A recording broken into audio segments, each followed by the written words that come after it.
Vou dar início aqui, então, ao nosso terceiro bate-papo aqui. De antemão, já gostaria de agradecer mais uma vez aí a presença de vocês, né? Nós tivemos aí mais de 200 pessoas inscritas e a gente sabe que o horário ele é nobre, né? Acaba competindo muito com as agendas e as rotinas pré-estabelecidas, né?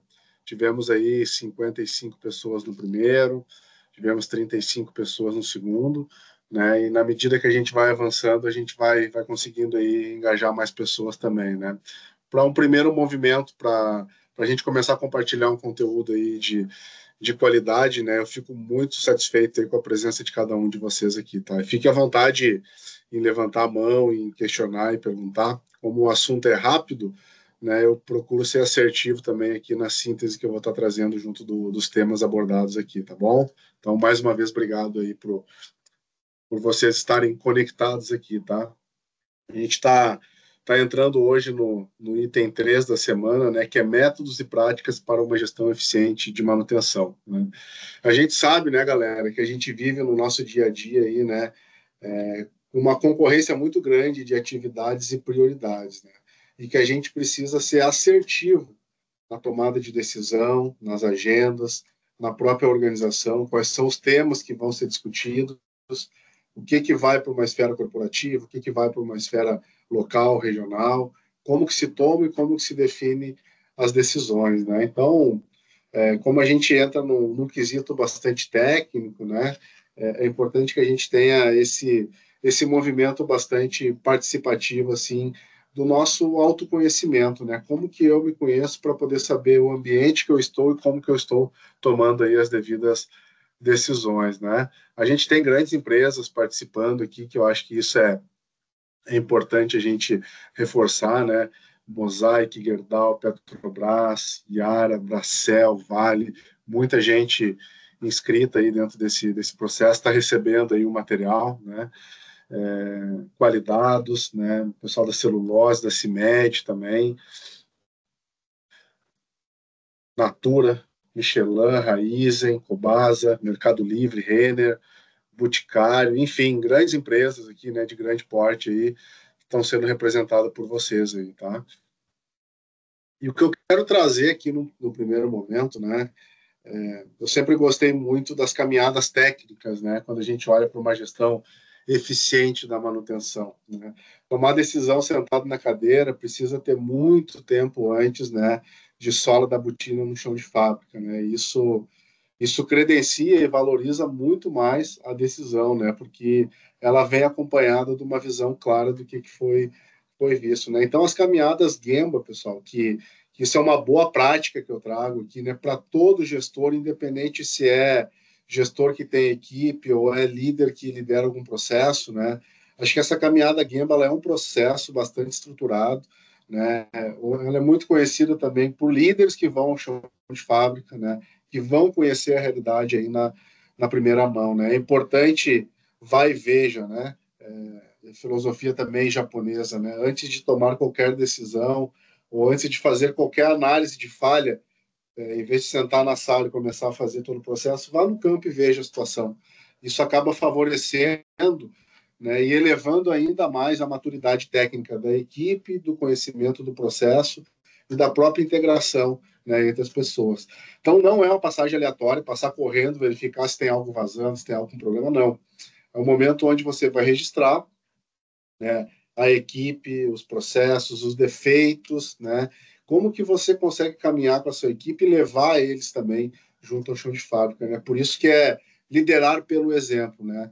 Como eu faço, agora eu estou habilitado a pegar a equipe e mostrar como que a gente deve seguir dentro desse processo.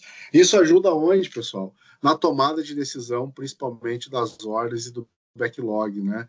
Quando a gente vê a carteira de ordens lá, né, tem uma série de prioridades. Quando tu está discutindo dentro de uma reunião de planejamento de programação, né, você consegue ter a percepção daquele defeito, né, sobre aquilo que foi visto dentro da caminhada técnica, né. E um ponto muito importante também, né, ela não é uma inspeção surpresa, né, é uma caminhada. Isso entra dentro de um aspecto cultural, né. A equipe de liderança junto com a confiabilidade, o PCM, a execução, caminhando, olhando a fábrica para verificar as condições que estão presentes no dia a dia, né? Então, de que forma as caminhadas técnicas podem ajudar vocês no dia a dia, certo? Identificar as ineficiências, né, e desperdícios no planejamento e programação, e também, obviamente, de matéria-prima, quando você vê vazamento, você vê condições adversas, né, é sempre importante você identificar isso, ok? Tudo bem? Então, quando a gente olha para ele, Seu Antônio, eu preciso de... Opa, desculpa, Thiago. tranquilo, Mariana, sem problema. Quando a gente olha para esse contexto e consegue visualizar os problemas, os defeitos, a gente consegue ter maior consciência do que nós estamos percebendo, né? Identificar aqueles problemas reais também que não aparecem nos relatórios, né? Ou seja, visualmente, muitas vezes está descrito e não tem o visual. Quando a gente se conecta com o que a gente vê em campo, agrega valor no processo, né? Compreender o que está desacelerando sua equipe, né? Eu acho que é importante a gente saber o porquê que eu não estou conseguindo imprimir um determinado ritmo dentro de uma execução de produtividade, né? São muitas ineficiências, são muitas produtividade, o que de fato realmente acontece dentro desse processo de baixa produtividade. E reconhecer o que está funcionando bem e reforçar as boas práticas. Esse é o ponto-chave, né? Sempre reconhecer, né, no grande grupo, reforçar no grande grupo e, porventura, caso tenha, né, pontos aí de alerta e de observações, né, as pessoas se sentem muito mais à vontade na conversa no individual, no one-on-one, né? Então, sempre quando tem um ponto de correção, não traga para o grupo, né, no momento que estiver em campo junto com as equipes, né? Traga ali no individual, conversa diretamente com o mecânico, com o operador, né? Facilita muito mais o seu nível de engajamento e a sua comunicação acaba sendo mais assertiva. Aqui eu trago alguns exemplos aí que eu já vivenciei, né? O Gemba aqui de paradas de manutenção,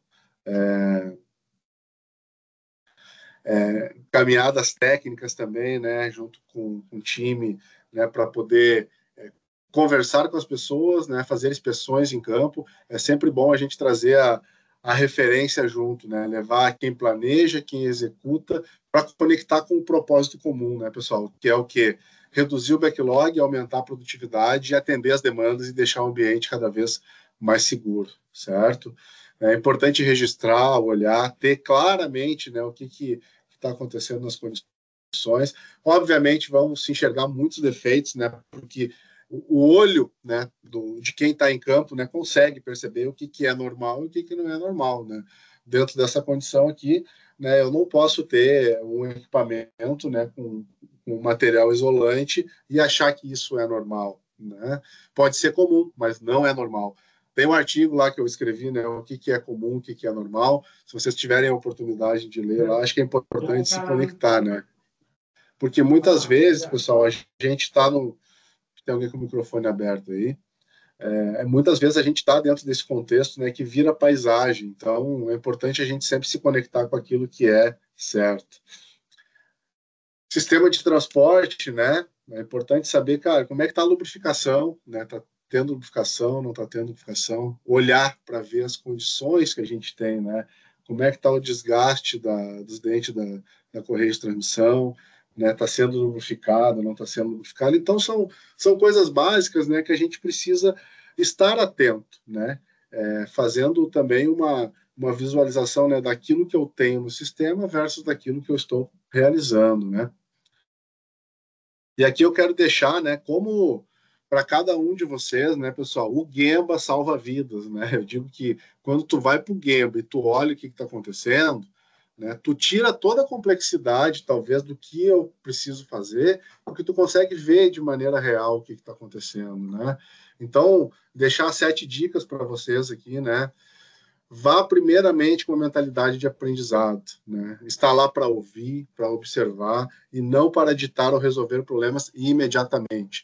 Saia do curto prazo, exceto condições que você viu que tenha graves eminentes, né? Que talvez não estejam na percepção de quem está no dia a dia, né? Mas ponto número 1, né? Mentalidade, pessoal, de aprendizado, né? Conversar e ouvir com as pessoas e sair daquele senso de urgência, sair do curto prazo, ok? Focar no processo, não nas pessoas, né? Se algo não está funcionando, geralmente é o sistema, não o trabalhador, né? O sistema que a gente diz, né, é o planejamento, é a programação, é a tomada de decisão, é as prioridades, né? Então, as caminhadas Gembas, né, corrigem os processos e não culpam indivíduos. É importante, quando a gente vai para campo, estabelecer uma boa comunicação com quem está nos recebendo, né? Isso facilita todo o processo, né, de saída depois que você pontua as questões aí relacionadas às prioridades, tá? Fazer perguntas estruturadas, né? Ter a pergunta chaves preparada, né? O que está impedindo você concluir os trabalhos no prazo? Como você recebe e entende as ordens de trabalho? Quais são os atrasos mais frequentes, né? Então é importante que a gente consiga olhar onde que está o desperdício hoje, e são perguntas abertas que você deixa a pessoa conduzir a resposta da forma dela, né? Sem ela se sentir pressionada. Então, uma forma de gerar um bom engajamento, né, é fazer essas perguntas abertas para você poder perceber como está o nível de resultado e de maturidade no dia a dia, tá? Caminhar individualmente com as pessoas, né, os funcionários são mais abertos e honestos quando não estão cercados por um grupo diferente de gerentes, né? Imagina, todos os gerentes caminhando em campo, chamam uma pessoa para conversar, o que que acontece? Pânico, medo, né? Então é importante que a gente, quando esteja em campo, né, e vá conversar com as pessoas, né, não faça exposição, né, mas tenha também aquele primeira consciência, né, que você não vai resolver nada da noite para o dia, né? Tem que ter essa mentalidade de aprendizado e que ele é um processo cultural e educacional. Se você for para campo e quiser resolver tudo no curto prazo e corrigir as pessoas, o resultado não vai ser aquele objetivo que o próprio Gemba traz, tá? O Gemba traz uma visão de você conhecer o que tem na fábrica e ter o engajamento das pessoas para poder resolver as pendências e os problemas, e não o contrário. Observe, não interfira, né? Observe como o trabalho é realizado, as ferramentas, as peças prontamente disponíveis, né? Os trabalhos estão devidamente planejados, existem etapas desnecessárias retardando o processo. Pessoal, quando a gente vai fazer auditoria, né, receber aí o pessoal da ISO ou outras auditorias, né, o que que eles fazem? Eles checam como é que está o sistema e checam também as condições que a gente tem em campo, né? Então, como uma boa prática, né, fazer auditorias é super importante para você não penalizar as pessoas, mas entender aonde que estão os principais gaps do processo. Qual que é o desafio? É fazer as pessoas entenderem que isso não é para as pessoas, e sim para melhorar o processo, né? Então, isso depende muito de quem conduz. Então, eu deixo esse reforço aqui, né? Faça esse acompanhamento, vá numa parada de manutenção, acompanhe o serviço, converse com o profissional lá, ó, nós vamos ficar aqui agora acompanhando como que está essa execução dessa atividade, né, para verificar se tem alguma oportunidade, né, e depois reconheça positivamente aquilo que você viu que fez sentido, né, e traga aqueles pontos que são oportunidades, né, principalmente para uma esfera de planejamento, né, ser corrigida no momento posterior. Valide aí as suas descobertas, né, não assuma que sabe qual é o problema, né, peça opiniões e confirme as suas observações, né, é muito ruim alguém chegar no local e começar a direcionar o que tem que fazer, o porquê, sem ouvir, né, as pessoas, né. Então, uma das principais competências dos líderes é o quê? Ouvir, saber ouvir. Então, procurem trabalhar bastante aí a escuta ativa, né, conectada com aquilo que realmente faça sentido aí para o propósito do trabalho e dessa prática que é o Gemba, tá? E o último aqui, né, faça acompanhamento, né? A caminhada, ela, pessoal, ela acaba se tornando inútil se nada mudar, né? Ou seja, identifique aí as ações chaves que sejam implementadas, né? Isso dá credibilidade também, pessoal. Quando a gente vai para campo, gerentes, coordenadores, engenheiros, especialistas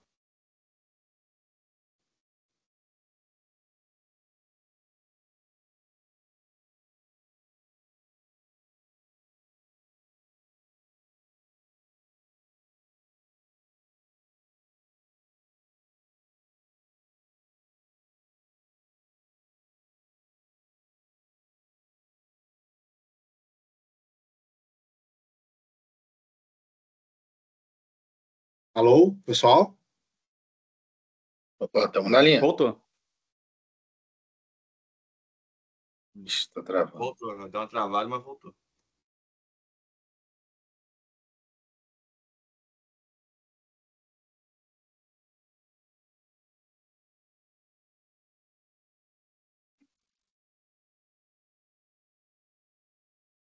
Mas eu acho que travou de novo, né, pessoal? Já foi Vem de aqui. novo.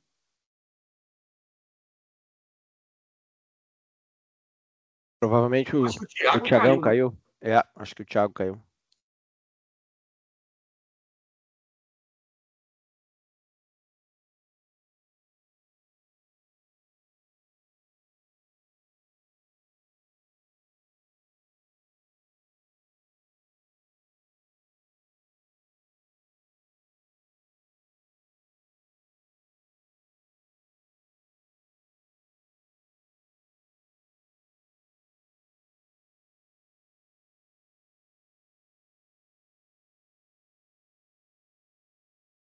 Pessoal, voltei aqui.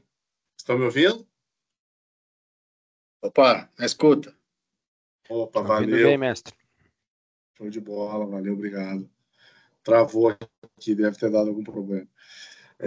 Pessoal, então essas são as 7 dicas, né, que eu deixo aí para uma boa prática dentro da gestão de manutenção, né, e que eu afirmo pela experiência que eu vivi, né, ao longo desses 26 anos aí.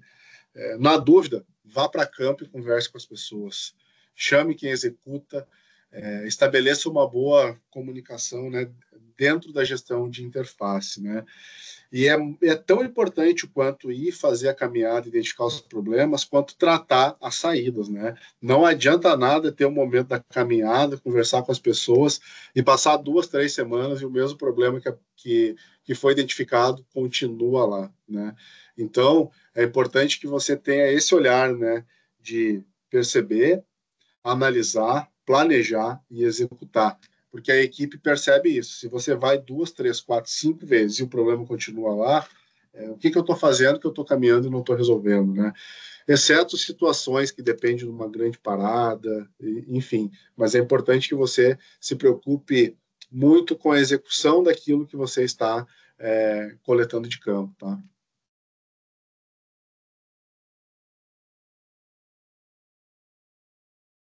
E aqui eu trago um desenho, né, que eu fiz em alguma das minhas experiências aí que eu gosto muito, né?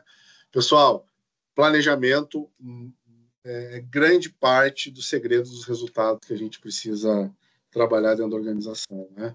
Então, quando a gente olha as entradas, o processo e a saída, né? As notas de manutenção. A nota é um processo aleatório, onde a gente identifica defeitos, né? E isso compete com o que é dentro da gestão da rotina do dia a dia, com planos de manutenção. Uma coisa que eu gosto de reforçar, né?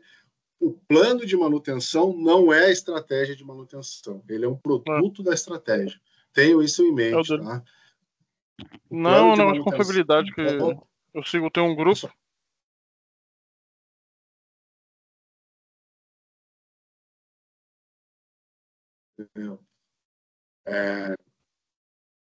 A gente tem, pessoal, dentro das entradas de manutenção, né, essa conexão das demandas, né? Aquilo que é sistemático e aquilo que é aleatório. E é importante também a gente conectar aí com aquilo que é padrão, que vem do fabricante, né, que são os cadastros e os arquivos técnicos, né? Que é importante a gente conhecer para saber como acessar, como olhar um desenho, como buscar uma informação um pouco mais técnica sobre um determinado equipamento, um sistema ou um processo, tá? Então percebam que as entradas de manutenção elas precisam estar muito bem organizadas e provavelmente num sistema, certo? Precisa ter um sistema organizado, um cadastro, com um plano de manutenção estabelecido e com um fluxo de notas de manutenção que colabora para onde? Quando a gente entra dentro do processo de planejamento e programação, né, nós fazemos a gestão dos planos de manutenção, e que aí é onde a gente faz o quê? Gerencia a estratégia. O que é preventivo, o que é preditiva, o que é inspeções rotineiras, o que é lubrificação, né, e como que a gente consegue, né, conectar o processo, né, para definir aí as prioridades, né? Quando a gente pega as demandas sistemáticas com as demandas aleatórias, ok? Que a gente conecta a estratégia com aquilo que está vindo de campo, do dia a dia de cada um, né? Isso a gente passa por onde, pessoal? Por uma gestão do processo de planejamento e programação. Perceba que quanto maior a minha força em planejamento, né, eu preciso garantir uma boa programação para ter uma boa execução. E o que é ter uma boa execução?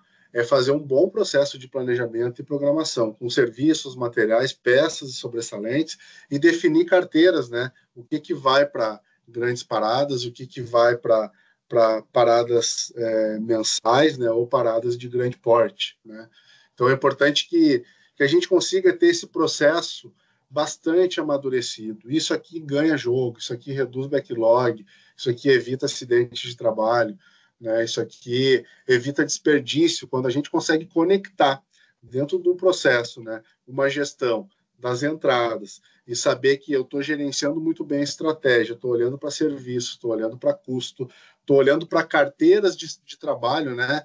Se é 52 semanas, se isso aqui vai ser anual, se isso aqui vai ser mensal, isso favorece muito a gestão da execução. Por quê? Porque a gente sabe que as emergências vão acontecer e a gente tem que estar preparado para elas, né? Então, a gente sabe que são prioridades que acabam competindo, mas o processo de planejamento ele precisa estar muito bem seguro para poder ser menos vulnerável, se possível, para evitar com que a gente tenha essas grandes perdas, né? E tão importante quanto ter as entradas e o processo muito bem ajustado é saber conduzir as saídas, né? Registro histórico, indicadores, né? As análises críticas que são feitas aí das ordens e das notas de manutenção, ok? Nada mais é do que girar o bom e velho PDCA, um fluxo simples, mas que traz uma visão ampla para a gente poder saber, cara, em qual caixinha aqui eu posso trabalhar melhor, né? Então nós temos aqui planos, notas, gestão dos planos, gerenciamento, gestão do processo, gestão da execução, carteiras, né, e saídas, né? São mais de 10 processos aí que a gente precisa olhar para o nosso dia a dia para saber os impactos em backlog, em custo e em disponibilidade, principalmente. A curva da banheira, acho que conhecida bastante aí por quem está em projetos e na área de confiabilidade, né? Pessoal, a curva da banheira se divide em 3 grandes estágios, né? Seguindo o que a gente tem atendido aqui, né? A mortalidade infantil, né? Que são características aí, né? De falhas prematuras que vêm muito por condições de erro de projeto, né? E a gente precisa conhecer, né, alguns erros, né, algumas questões aí da parte de projetos, né? Processos de fabricações deficientes, né? Ou seja, eu estou contratando e solicitando a confecção de um equipamento, né?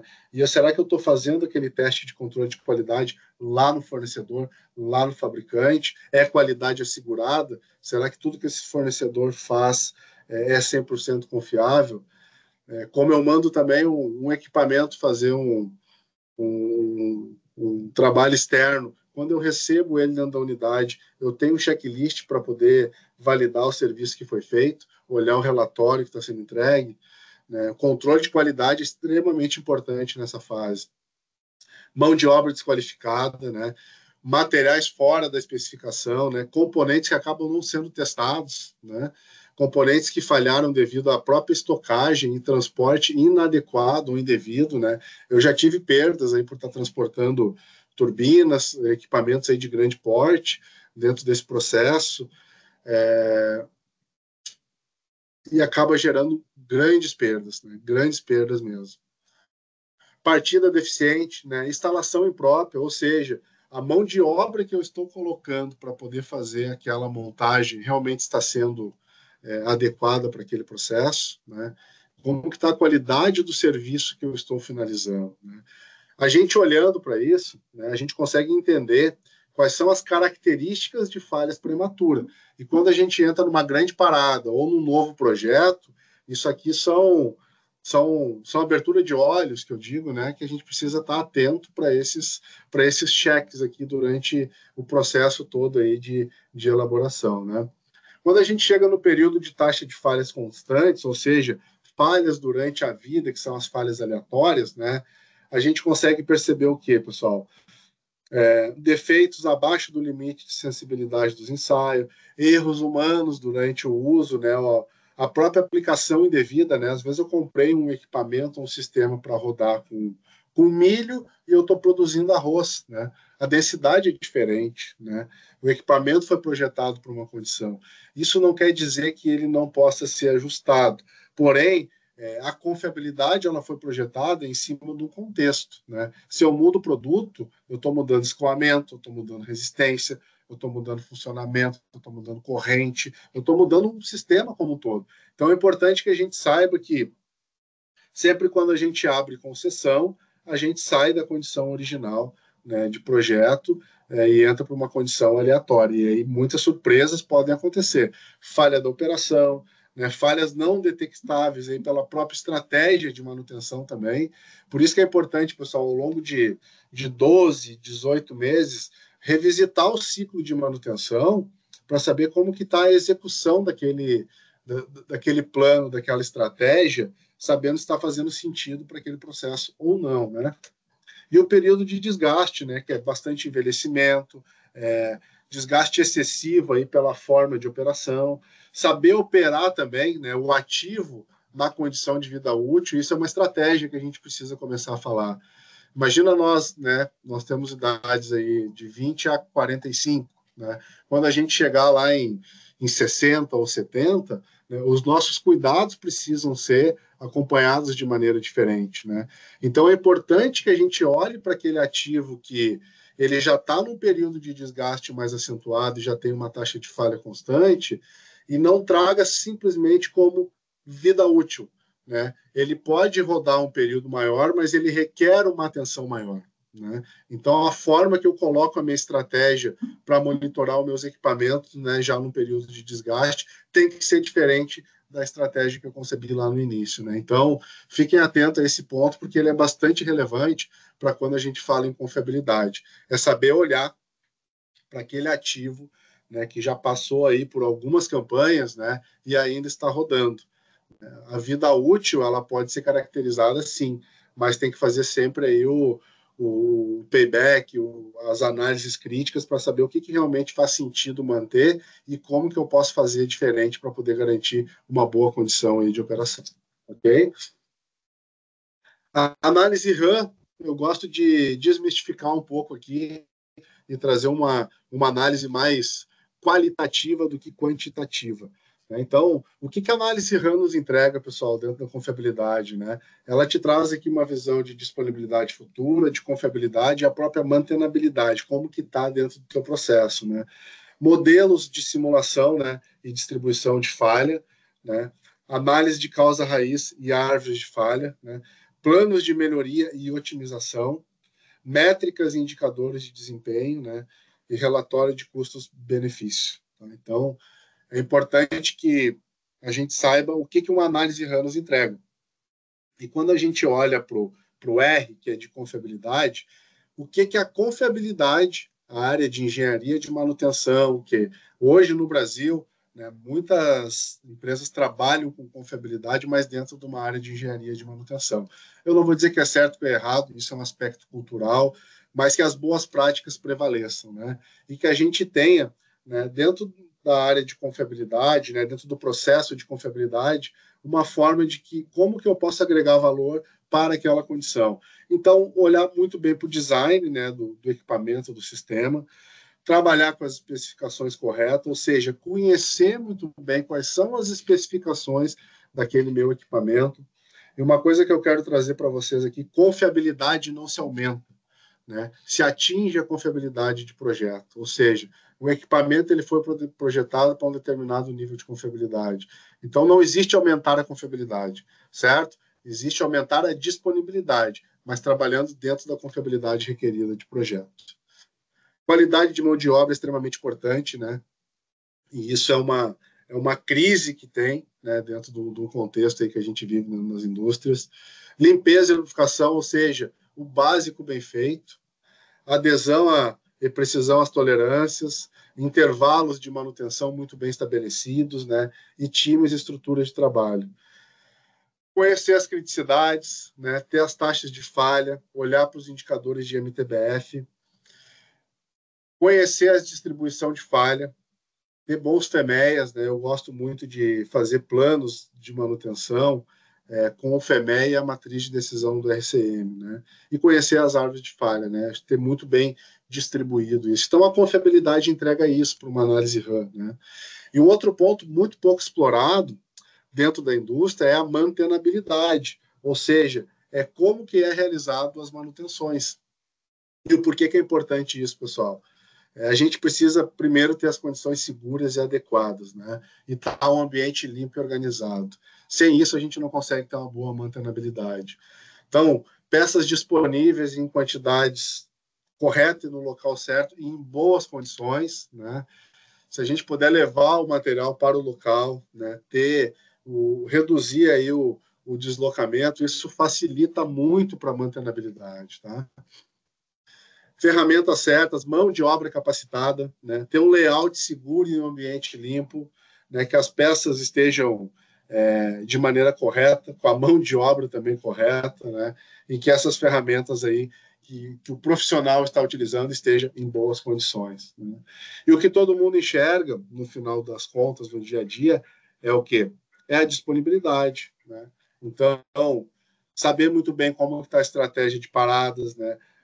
Mesmo enquanto coordenador de manutenção, você precisa estar olhando como que está o teu backlog para poder saber como que você vai realizar e eliminar aqueles impactos que estão tendo aí relacionado às perdas do dia, da noite anterior ou da própria semana, né? Então, o foco nas perdas é justamente para poder eliminar os desperdícios, né? A análise crítica ela precisa ser diária, turno a turno, para poder identificar aonde que estão as melhores oportunidades aí. A tomada de decisão estratégica, né? Eu não gosto nunca de tomar decisão sozinho, acho que a decisão, quando a gente compartilha ela com as equipes, a gente acaba tendo muito mais empoderamento, engajamento e assertividade, né? Quando você para ouvir a sua equipe, né, e ouvir o sentimento do que precisa ser feito, né, a gente precisa realmente entender a forma como liderar as pessoas, né? E não simplesmente achar que é uma pendência, ou uma ordem, ou uma sugestão. Então, fazer essa escutativa, entendendo a voz de quem está no dia a dia, isso credencia muito aí também para os resultados de confiabilidade, né? Ter um bom SLA, né, que é o acordo do nível de serviço, né? Acho que isso favorece também a qualidade e garante cada vez mais aí uma forma positiva de atuação, né, junto com as áreas da interface, né? A curva PF, né? Então, é sempre importante, isso aqui poderia ficar horas falando aqui, porque eu sou entusiasta aqui dessa ferramenta. A gente precisa entender, pessoal, a diferença de falha e defeito, né? Falha potencial, né, é aquilo que a gente está vendo aqui no ponto 1, né? Mas antes disso, né, o que é essa curva PF, né, pessoal? Todo mundo fala, tem muitos posts hoje dentro do LinkedIn, é a representação gráfica da vida útil de um equipamento, né? Então, quando a gente conhece o intervalo PIF, né, é importante o quê? Que a gente consiga entender quais são as estratégias que eu posso utilizar para poder corrigir e melhorar os meus planos de manutenção e as minhas estratégias, né? Então, quando eu olho como que está o meu intervalo PIF, eu estou tendo uma noção, poxa, meus ativos estão mais para o 5, para o 6, ou estão mais para o 2 e para o 3, né?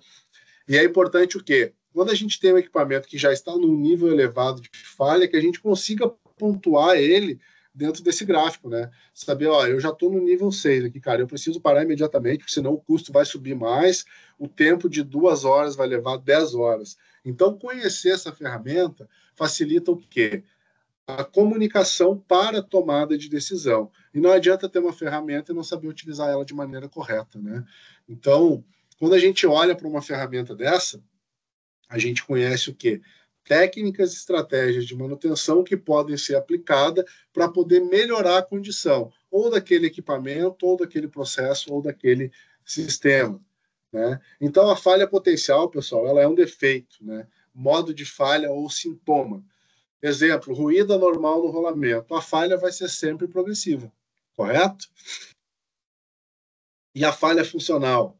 Tem uma bomba que precisa bombear 80 metros cúbicos, a uma altura manométrica de 30 metros, 24 horas por dia. Se ela parou de bombear 80 e bombeou 75, ela não cumpriu essa função. Se houve travamento de rolamento e a bomba deixou de executar essa função, isso é uma falha funcional. Falha funcional é perda de função. Eu fui projetado para entregar isso e não estou entregando isso, ou estou entregando menos que isso. Ok? E aí aqui eu queria finalizar o bate-papo técnico de hoje, né, trazendo essas boas práticas, algumas ferramentas, né? Comunicar a vocês também aí que eu fiz a abertura da minha turma 5 de mentoria, hoje já são mais de 58 mentorados, pessoas que estão comigo aí nesse processo de autodesenvolvimento e carreira, né? Já são 6 que foram recolocados, 4 que estão promovidos, né? O grupo 5 fecha aí a inscrição nessa sexta-feira agora, tá? Já tem 4 pessoas inscritas. Quem tiver interesse, fica à vontade aí em fazer contato comigo. E eu deixo aqui o nosso próximo encontro, né, que é a semana 4, no dia 18/3. Inovação, digitalização e futuro da manutenção. Tá bom, pessoal? Então, vejo vocês aí na semana que vem, dia 18. Espero ter todos os 22 presentes aqui, né, para poder estar comigo aqui a semana que vem e a gente poder fazer essa troca aí, tá? Do meu lado de cá, mais uma vez, gratidão e obrigado pela presença de vocês aí, tá? Se alguém tiver algum comentário, quiser falar alguma coisa, fique à vontade.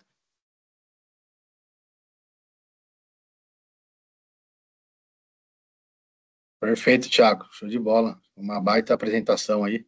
Acho que você fez uma apresentação bem bacana, que é, pelo menos, iniciar pelo básico, né? O Gamble Walk, ele é o básico, né, cara? E simplicidade, você consegue identificar muita coisa para poder evoluir ali. Importante, né? E aí depois você veio com a parte aí técnica e engenharia no final, né? Para poder mostrar como para desenvolver, né, todo esse processo aí. Então, muito bacana aí. Show de bola. Valeu, Leandro. Obrigado aí pelo comentário e pelo apoio de sempre, viu? Joia. Então tá, pessoal. Vejo vocês aí a semana que vem, viu? Obrigado aí pela presença mais uma vez. Valeu. Obrigada, Thiago. Valeu, Tchau, tchau. Thiagão. Parabéns aí pela Tchau, tchau. apresentação. Muito bom.